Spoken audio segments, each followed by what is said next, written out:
Hello বন্ধুরা, সবাই কেমন আছো? আশা করি সবাই ভালো আছো। আজকে 1 জানুয়ারি। দেখো, সকালবেলা উঠে আমি জামা কাপড় কেচে সব মেলে দিয়েছি। দেখো, সমস্ত কিছু মেলে দিয়ে তারপর চলে এলাম। দেখো, এটা আমাদের ঘরের টিয়া পাখি বসে আছে। ওকে সবসময় চান করাতে হয়, খেতে দিতে হয়। যে বাটিগুলো আছে ওটার মধ্যে খেতে দিই ওকে, ভাত জল, তারপর চা করে ফেললাম। দেখো, সকালবেলা চা না হলে তো চলেই না। তারপর ব্রেকফাস্ট করব। আমাদের ঘরে মুড়ি খাই আমরা সবাই, তাই দেখো বেগনি করে নিচ্ছি। তেলটা গরম করতে দিয়েছি। এখানে আছে দুধ। আমাদের ঘরে প্রতিদিন 1 কেজি করে দুধ নেওয়া হয়। দেখো, বেগনি করে নিচ্ছি।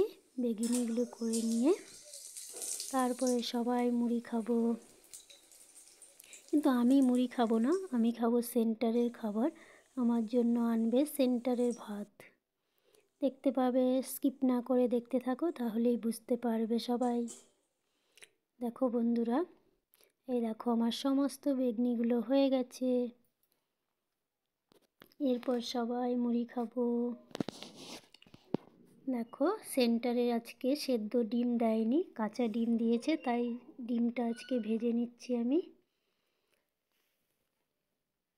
প্রতিদিন সেদ্ধ দেয়, আজকে আবার কাঁচা দিয়েছে, সেদ্ধ দেয়নি।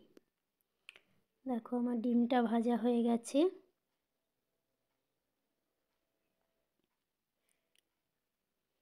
দেখো, মুড়ি বেড়ে নিয়েছি। এটা তোমার দাদা ভাই খাবে মুড়িটা। এই দেখো, আমার সেন্টারের ভাত, ডিম ভাজা আর বেগুনি নিয়ে বসে পড়েছি খাবো বলে। চলো খেয়ে নিই, তারপর আসছি। এরপর দেখো তোমাদের দাদা ভাই কী নিয়ে চলে এসেছে। দেখো, আজকে আমাদের কি রান্না হবে।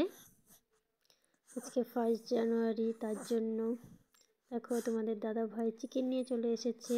এর সঙ্গে হবে টমেটোর চাটনি। দেখো, মাংসটা আমি ঢেলে নিলাম। এই দেখো, মাংসটা এরপর ধুয়ে নেব আমি। এই দেখো, ধুয়ে পরিষ্কার করে নিয়ে চলে এসেছি। এর মধ্যে সমস্ত মশলা দিয়ে মাখিয়ে রাখবো অনেকক্ষণ। তারপর দেখো, এখানে আমার ভাত হচ্ছে। আমি ইন্ডাকশনে প্রতিদিন ভাত করি।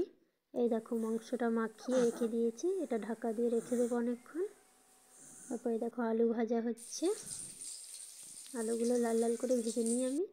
এটা হচ্ছে আমার শাশুড়ি খাবে হাঁসের ডিমের ঝোল। শাশুড়ি চিকেন খায় না, তাই শাশুড়ির জন্য আলাদা রান্না করতে হয়। এদিনই চিকেন হয়, কিন্তু খাসির মাংস খায়। দেখো, মুরগির মাংস কি সুন্দর হয়ে গেছে, কালারটা দেখো বন্ধুরা। তারপরের দিন ছিল লক্ষ্মী পুজো। আমাদের পৌষ মাসে আমাদের লক্ষ্মী পুজো হয়। 1 জানুয়ারি পরের দিনই হয়েছে। দেখো, পুজো হচ্ছে। এই দেখো, পুজো হয়ে গেছে। আমাদের কলাই সিদ্ধ ভোগ দিতে হয়, ওখানে ভোগ ফলমূল সব আছে। পুজো হয়ে গেছে। তারপর আমি ভিডিও করেছি, কেননা আমি একা একা ভিডিও করি তো, তাই আমি সমস্তটা দেখাতে পারি না। দেখো বন্ধুরা, দেখো আমি সকালে উঠে আলপনা দিয়ে ঠাকুর পেতে সমস্ত কিছু করে দিয়েছিলাম। তারপর বামুন এসে পুজো করে দিয়ে গিয়েছিল। ছোট ছেলে নিয়ে খুব কষ্ট হয় বন্ধুরা, কিন্তু কী করবো, তাও করতে হয়। এই দেখো, এটা আমাদের ঘরের ঠাকুর, ঘরেও পুজো হলো।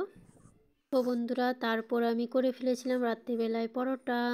আমার ভিডিওটা যদি ভালো লাগে তাহলে সবাই আমার পাশে থেকো, আর স্কিপ না করে সবাই একটু ভিডিওটা দেখো। এখানেই আমার ভিডিওটা শেষ করছি। টাটা বন্ধুরা, ভালো থেকো, সুস্থ থেকো।